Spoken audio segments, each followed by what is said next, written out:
Guys, live with style channel पे मैं अनुपमा आप सबका स्वागत करती हूँ। आज का वीडियो गाइस एक अवेयरनेस वीडियो है जो शॉर्ट क्रिएटर के लिए भी है और देखने वाली ऑडियंस के लिए भी है, जो बहुत सारी चीज़ें बहुत से छोटे क्रिएटर्स नहीं जानते हैं हॉल वीडियोस के बारे में, और ऑडियंस के लिए भी है जिनको हॉल वीडियोस की नेगेटिव साइड पता ही नहीं है।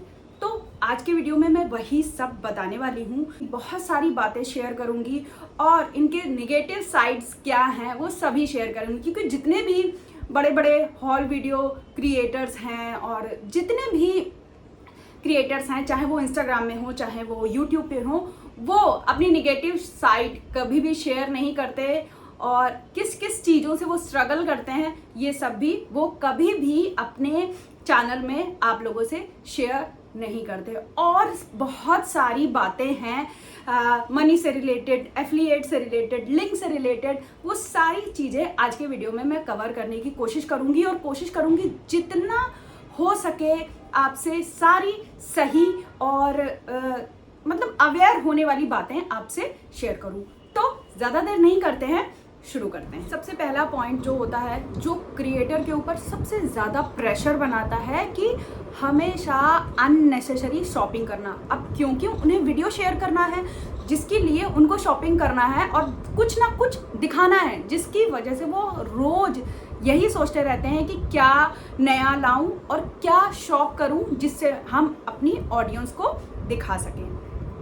नेक्स्ट चीज़ जो बहुत बॉदर करती है ऑडियंस को, जब कोई भी ऑडियंस जो है, स्पेशली चाहे वो वुमेन हो चाहे वो कोई गर्ल हो, और वो हॉल वीडियोस रेगुलर देखती है, तो उसके ऊपर भी एक प्रेशर बिल्ड होता है कि अगर हम ये चीज़ें जो हम देख रहे हैं और जो आजकल ट्रेंड में चल रही हैं, इनको अगर हम परचेज नहीं करेंगे तो हम स्टाइलिश नहीं दिखेंगे और ट्रेंडी शो नहीं होंगे।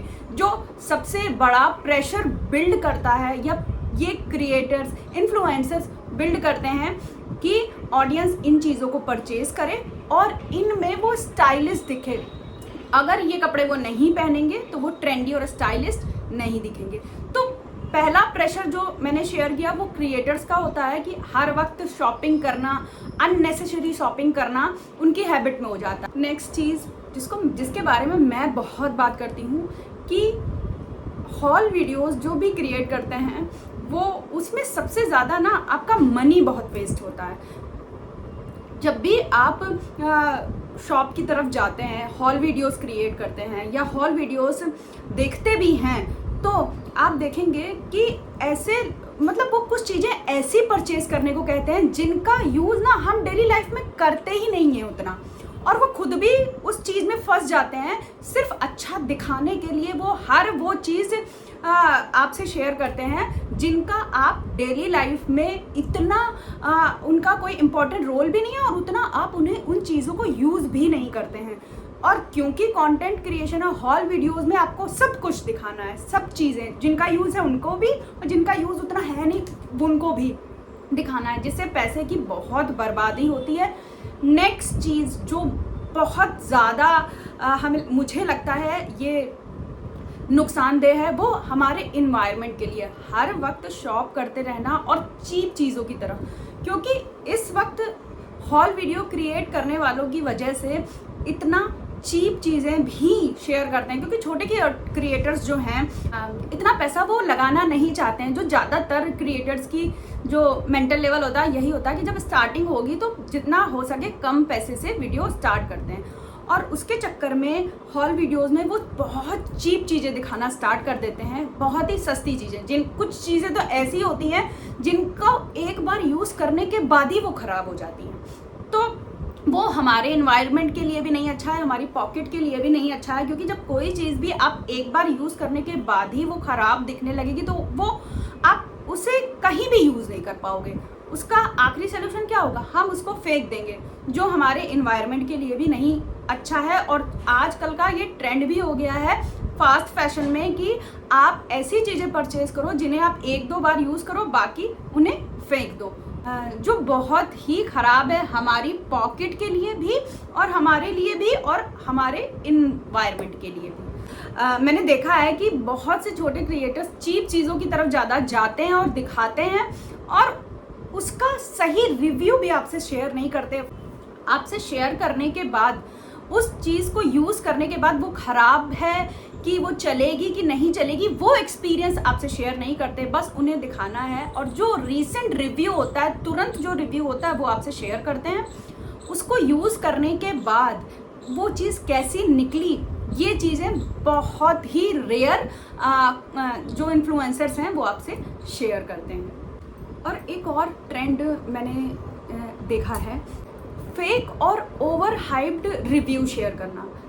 जब भी कोई क्रिएटर्स किसी ब्रांड से कोलैबोरेट करता है और उनकी आउटफिट्स को दिखाता है तो उसमें ना मैक्सिमम लोग जो है ना उसमें फेक रिव्यूज़ मतलब ओवर हाइप्ड रिव्यूज़ शेयर करते हैं, क्योंकि उन्होंने उन ब्रांड से पैसे लिए होते हैं। तो वो उनकी जो प्रॉब्लम्स होती हैं, उन आउटफिट्स में जो दिक्कतें होती हैं, फिटिंग इश्यूज़ होता है या स्टिचिंग प्रॉब्लम्स जो होती है, वो बहुत ही कम इन्फ्लुएंसर्स आपको बता पाते हैं, क्योंकि अब उन्होंने ब्रांड से पैसे लिए हुए हैं तो वो उनके बारे में निगेटिव कैसे बोलेंगे। वो हमेशा अच्छा बोलेंगे और आपको प्रमोट करेंगे, बट जो एक्चुअल प्रॉब्लम्स हैं वो आप जब उनको परचेज करेंगे और आप फेस करेंगे तब आपको पता लगेंगी।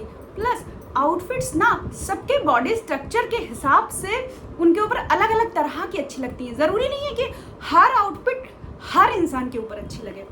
जो वो रिव्यूज़ दे रहे हैं, पहली बात तो वो आउटफिट्स के हिसाब से अपनी बॉडी को मेंटेन करके रखते हैं, हर तरीके से वो कोशिश करते हैं कि वो आउटफिट ना अच्छी दिखे। बट ऐसा हर किसी के साथ पॉसिबल नहीं हो पाता। किसी का बॉडी स्ट्रक्चर किसी भी तरह का होता है, किसी का बॉडी स्ट्रक्चर किसी तरह का होता है। तो उनके ऊपर अब जो इन्फ्लुएंसर्स हर आउटफिट दिखा रहे हैं तो ज़रूरी नहीं है कि वो आउटफिट्स आपके ऊपर भी अच्छी लगे। बट क्योंकि हम लोग रेगुलर उनके वीडियोस देख रहे होते हैं तो एक फोमो क्रिएट हो जाता है कि ये आउटफिट अगर हम परचेज नहीं करेंगे तो हम अच्छे नहीं दिखेंगे या हमारा काम नहीं चलेगा, भले ही उस आउटफिट की ज़रूरत हो चाहे ना हो। बट क्योंकि हम ट्रेंड में नहीं रहेंगे इसलिए हम लोग ओवर हाइप्ड होकर या उनसे इन्फ्लुएंस होकर उन आउटफिट्स को परचेज कर लेते हैं। कुछ आउटफिट्स तो सिर्फ वार्डरोब में रखी रहती हैं क्योंकि उसको स्टाइल करने पर हम अच्छे दिखते नहीं हैं, हम लोगों ने परचेज कर लिया है तो वो वार्डरोब में दबी रह जाती हैं।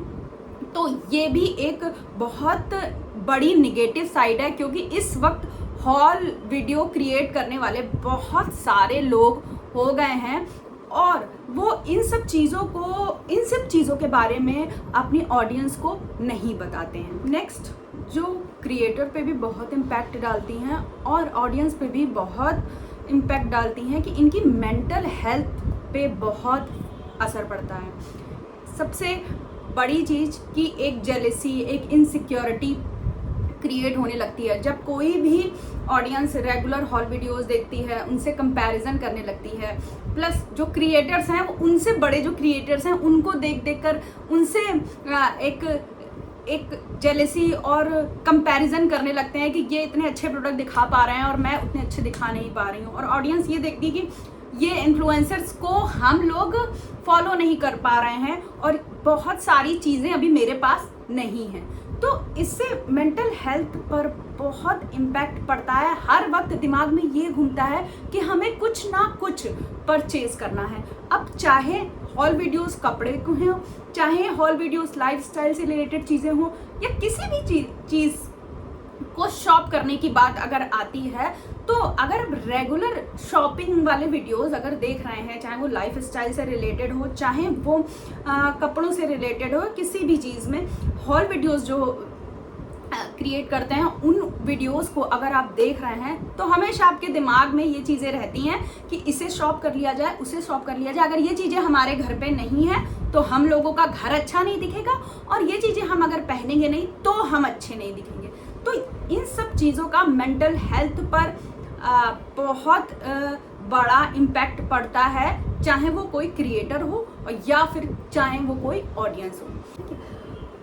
देखिए हॉल वीडियोस देखने में तो बड़े इंटरेस्टिंग होते हैं, देखने में बहुत मज़ा आती है। लॉन्ग टाइम तक एक्सेसिव शॉपिंग जो है और अनरियलिस्टिक लाइफस्टाइल हमेशा स्क्रीन में दिखाना ना कंटेंट क्रिएशन जो कंटेंट क्रिएट करते हैं उनके लिए भी बहुत निगेटिव हो जाता है और देखने वाली ऑडियंस के लिए भी बहुत निगेटिव हो जाता है, क्योंकि इतनी शॉपिंग और इतने सामान को संभालना बहुत टफ होता है। जितने भी आप क्रिएटर्स देखते हो ना इस तरीके के, जो हॉल वीडियोस क्रिएट करते हैं, हमेशा शॉपिंग की तरफ जाते हैं ना, ये इतना सारा सामान घर में किस तरह से मैनेज करते हैं वो आपको नहीं दिखाते हैं। इनका घर जो हमेशा सामान से भरा हुआ रहता है, क्योंकि जब आप भले ही छोटे क्रिएटर हो, मैं हॉल वीडियो शेयर नहीं करती हूँ, बट जो थोड़ी बहुत शॉपिंग करती भी हूँ तो उसे भी मैनेज करना काफ़ी टफ होता है। तो सोचिए, जो रेगुलर महीने के 30 दिन जो शॉपिंग कर रहा है और वीडियोस डाल रहा है, मंथ में 20 से 30 दिन आपसे वीडियो शेयर कर रहा है शॉपिंग वाले, तो उसके घर में कितना सामान होगा, फिर उसे उस सामान को मैनेज भी करना पड़ता होगा। तो कितना निगेटिव है, कितना मेंटल प्रेशर है उसके ऊपर, चीज़ों को मैनेज करना प्लस वो सारी चीज़ें आपसे शेयर करना। तो अगर आप इस फील्ड में आगे बढ़ रहे हैं तो बहुत सोच समझकर, आगे पीछे देखकर तभी इन सब चीज़ों पे वीडियो बनाइए, वरना ये चीज़ें आप बहुत लंबे समय तक मुझे लगता है मैनेज नहीं कर सकते। और जो लोग मैनेज करते हैं वो कितने मेंटली परेशान रहते हैं, ये चीज़ें वो कभी आपसे शेयर नहीं करते। लास्ट में बात आती है, लोग ये बताते हैं कि लिंक से बहुत पैसा आता है, एफिलिएट करने से बहुत पैसा आता है। गाइज, मैं जो थोड़ी बहुत चीज़ें आपसे शेयर करती हूँ उनकी लिंक्स भी शेयर करती हूँ। पहली बात तो स्टार्टिंग में इन लिंक से कोई अर्निंग नहीं होती। कोई भी लोग आपके लिंक्स पर आते हैं, देखते हैं, बट परचेज अगर 100 लोग देख रहे हैं तो वो लिंक में आपके देखते हैं सिर्फ, परचेज वो आपसे लिंक से नहीं करते। और इन लिंक से जब आप परचेज कोई करता है तभी आपको पैसा मिलता है। जो भी कमीशन होता है वो तभी मिलता है जब कोई आपके लिंक से परचेज करे। जो 100 लोगों में एक आधे लोग ही परचेज करते हैं, वरना मैक्सिमम लोग आप उन लिंक से परचेज नहीं करते हैं। और उसके बाद अगर मान लीजिए आपने उन लिंक से परचेज किसी ने कर भी लिया, तो जो पेमेंट है वो तुरंत आती भी नहीं है। जब उसकी जो साइकिल होती है रिटर्न और एक्सचेंज की पूरी कंप्लीट हो जाती है और जो उसमें से जब वो पूरी क्लियर हो जाती है, उसके टाइम पीरियड होता है 2-3 महीने का, फिर वो टाइम पीरियड कंप्लीट होने के बाद वो पेमेंट आपके अकाउंट में आती है। तो जिसमें सेल भी बहुत ही रेयर होती है और मिलते भी कुछ % पैसे हैं, तो वो भी उसमें भी आप हो सकता है कि 100 लोगों ने अगर आप लिंक में विजिट किया हो तो उसमें एक किसी ने परचेज कर लिया और उसमें आपको बहुत ज़्यादा 30-40 रुपए मिलते हैं, तो एक ने परचेज किया। तो सोचिए, जब आप 3 से 4 लोग परचेज करेंगे तब आपको कहीं 100-200 रुपए, वो भी 2-3 महीने बाद आपके अकाउंट में आएंगे। तो ये सिनेरियो होता है। तो ये मत सोचिए कि हर जो क्रिएटर है, जितने भी क्रिएटर्स हैं वो बहुत अपने एफिलिएट से कमा रहे हैं उनके अकाउंट में, क्योंकि ज़्यादातर लोग ना आपसे झूठ ही शेयर करते हैं, रियलिटी बहुत कम लोग शेयर करते हैं। प्लस ये भी मैंने बहुत से क्रिएटर्स के मुंह से सुना है कि लोग ये कहते हैं कि हम लोग रीसेलिंग कर लेते हैं। अगर रीसेलिंग समझ में आता है जब वो उन्होंने प्रोडक्ट लगाए, उन्होंने प्रोडक्ट दिखाए आपसे और उनके लिंक लगाए, तो अगर किसी को परचेज करना है तो वो लिंक में जाकर देखता है, फिर वो अपनी साइट से परचेज करता है। और उन्होंने तो पूरी शॉपिंग की है, वो उनके घर में है। इतना माल, जितने भी कपड़े आपसे शेयर करते हैं वो सब उनके घर में आते हैं। तो क्या उनके पास इतने कस्टमर हैं कि जितने भी उन्होंने परचेज करे हैं वो सारे उनके रीसेल हो जाएंगे? ऐसा मुझे लगता है 10% भी नहीं होता है कि हाँ हर वक्त जो रीसेलिंग है वो उनकी सक्सेस हो। जितने भी उन्होंने प्रोडक्ट दिखाए वो सारे उन्होंने रीसेल कर लिए होंगे। अगर रीसेलिंग इतनी ही आसान होती तो हर कोई रीसेलिंग कर लेता। इवन मुझे लगता है जो इंस्टाग्राम में आपसे आउटफिट शेयर करते हैं, जिन्होंने अपनी शॉप बना रखी है, उनकी सेल जो है उतनी पॉसिबल नहीं हो पाती इंटरनेट के थ्रू। तो जो हॉल वीडियो क्रिएटर्स हैं तो वो इतना सामान कैसे सेल कर लेते हैं? कुछ कुछ क्रिएटर्स ने ये भी कहा है कि आप लोकल शॉप से मतलब उनको अपना सामान देकर कम रेंज में और अपना सामान बेच सकते हैं। तो कोई भी शॉपर, जितनी आप परचेजिंग कर रहे हो, जितने कपड़े आप ले रहे हो, तो क्या कोई लोकल शॉप वाला आपसे उतने कपड़े खरीदेगा?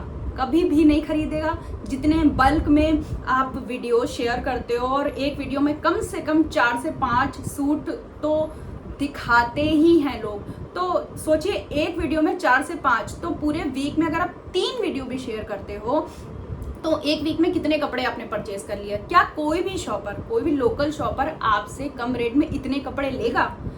इम्पॉसिबल है कि आप हर महीने इतनी शॉपिंग करो और हर महीने आपसे कोई लोकल शॉप वाला इतने कपड़े ले ले। तो ये सारी चीज़ें फेस करते हैं क्रिएटर्स, और इनको देख देखकर ऑडियंस जो हमेशा शॉपिंग की तरफ जाती रहती है, हर चीज़ परचेज करती रहती है, उसका बहुत बड़ा इम्पैक्ट पड़ रहा है आपकी पॉकेट पर भी और आपकी मेंटल हेल्थ पर भी, कि हर वक्त आप शॉपिंग के बारे में सोचते रहते हो। तो मुझे लगता था कि ये सारी चीज़ें मेरी ऑडियंस को पता होनी चाहिए और लोगों तक भी ये चीज़ें जानी चाहिए, जिससे जो नेगेटिव साइड है हॉल वीडियोस क्रिएटर्स की वो भी आपको पता लगे। जो मैक्सिमम लोग इस वक्त वीडियो में शेयर नहीं कर रहे हैं, कोई भी ये चीज़ नहीं बता रहा है कि इतना सारा सामान वो कैसे मैनेज करते हैं और इतनी सारी शॉपिंग का वो क्या इम्पैक्ट पड़ रहा है। क्या इतनी शॉपिंग करने के बाद आप मानते हैं कि आपने कितना पैसा स्टार्टिंग में लगाया है? आप बड़े क्रिएटर जब बन जाते हो तब बड़ी बड़ी ब्रांड्स आकर आपको कपड़े और पैसे भेजती हैं, वरना आपका ज़्यादातर जो सिर्फ कपड़े ही दिखाते रहते हैं उसमें मुझे लगता है सबसे ज़्यादा पैसे बर्बाद होते हैं, क्योंकि आप स्टार्टिंग चीप कपड़ों से करते हो, इतना मनी लगाते हो, धीरे धीरे धीरे धीरे धीरे आगे बढ़ते हो और फिर आपके पास पैसे आते हैं। उससे पहले आप बहुत सारा पैसा वेस्ट कर चुके होते हो वीडियोस में, जो कोई भी क्रिएटर आपसे शेयर नहीं करता। सो गाइज, आज के वीडियो में इतना ही। चलती हूँ, मिलती हूँ आपसे नेक्स्ट वीडियो में। वीडियो अच्छा लगा हो और आपको यूजफुल लगा हो तो वीडियो को लाइक ज़रूर करिएगा, और मेरे चैनल में फर्स्ट टाइम है तो प्लीज़ मेरे चैनल को सब्सक्राइब कर लीजिएगा।